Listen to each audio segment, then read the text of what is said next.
Réagir, Thibault de Montbrial, à deux actualités, en tout cas deux manifestations. Il y en a une qui est passée sous les radars médiatiques.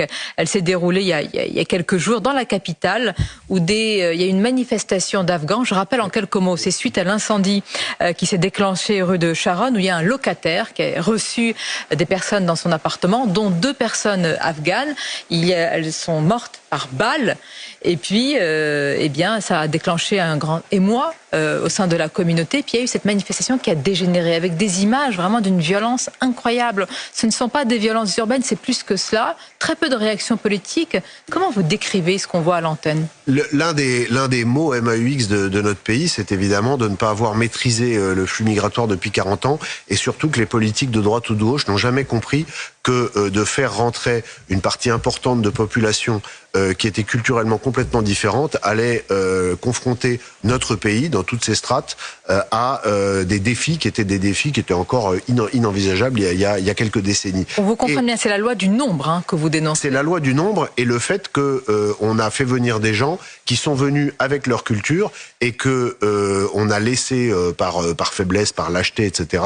se mettre en place des écosystèmes ethnoculturels qui font qu'il y a des mini wilayas avec des gens qui sont vraiment des islamistes dans leur mode de vie et que évidemment tout ça a tendance à se développer. Et l'une des conséquences d'ailleurs, c'est les rivalités tribales avec une délinquance qui est portée ici par les Algériens, là par les Afghans, et qu'il y a énormément de villes moyennes aujourd'hui où on a littéralement importé des guerres tribales qui se règlent à coups de Kalachnikov à des endroits où il y a 10 ans personne n'avait jamais entendu un coup de feu à part les jours de chasse.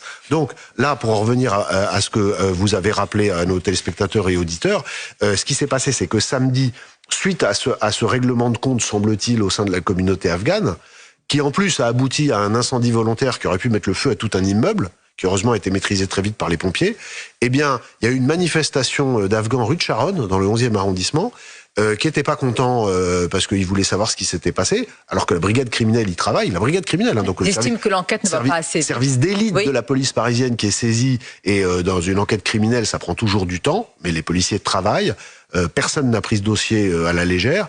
Et bien là, qu'est-ce qui s'est passé? Un certain nombre de gens, y compris certains en situation irrégulière, ont littéralement mis l'avenue, la rue de Charonne, pardon, à feu et pas à feu et à sang, parce qu'il y a pas eu de victime grave, mais à sac.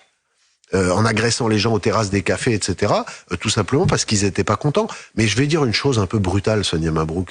S'ils ne sont pas contents de la façon dont les choses se passent en France, mais personne ne les retient chez nous. Vous voyez, il y a un moment où il faut aller, il faut remettre l'église au centre du village et revenir aux fondamentaux. Même si, pour le dire aussi, l'enquête, évidemment, doit aller à son terme. Mais je viens de le dire. Mais dans un état de droit, nous n'avons pas à réagir ainsi quand une enquête est en cours. Mais moi, je pense qu'il y a des choses très simples qu'il faudrait faire en matière d'immigration. C'est que les gens qui ne respectent pas la loi, qui commettent des délits et a fortiori des crimes, lorsqu'ils sont étrangers et quel que soit leur statut, qu'ils aient des visas ou qu'ils soient demandeurs d'asile, eh bien, on les expulse. Ils n'aient plus le droit, ils perdent le bénéfice du titre dans duquel ils sont en France. Moi, ça me paraît quelque chose de bon sens. Quand vous invitez des gens chez vous en vacances qui restent une semaine et qu'ensuite ils disent bah tiens c'est sympa chez toi, je vais rester, il y a un moment vous leur demandez poliment mais fermement de partir.